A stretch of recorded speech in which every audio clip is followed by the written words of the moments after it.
Kanadaga kelib yurmang, tinchgina hozir ishlatgan hayotingizda qolavering. Yashash qimmat, uy-joy qimmat, ish topish qiyin, soliqlar baland, qish esa sovuq deb noliydiganlar ham bo'lib turadi.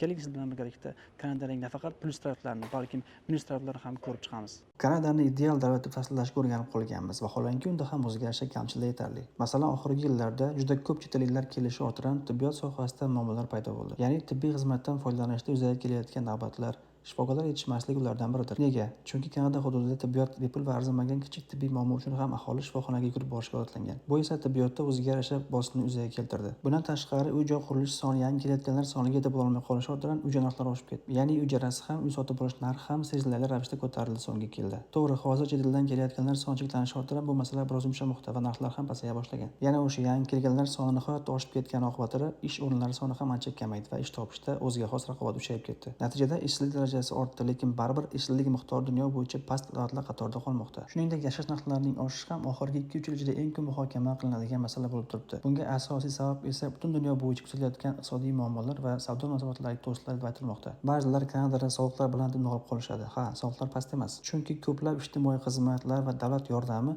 aynan soliqlar hisobidan amalga oshiriladi. Kanadaga boyib ketish uchun boraman desangiz, kelgach yaxshisi biznes qilish kerak. Lekin yaxshi yashash uchun kelaman desangiz, marhamat. Yaxshi mutaxassis bo'lishning o'zi bilan ham to'laqonli yaxshi yashash mumkin. Xo'sh, shunday muammolar bo'lsa ham nima uchun chet elliklar Kanadaga kelish istagidan voz kechmayapti va baribir Kanadaga kelishga qattiq harakat qilishmoqda? Buning asosiy sabablari esa Kanadaning plyuslaridir. Kelgusi videolarimizda aynan mana shu savolga javob topishga harakat qilamiz. Har qanday davlatda ham o'ziga yarasha plyus va minuslar bo'ladi. Yer yuzida ideal mamlakatning o'zi yo'q, shunday emasmi?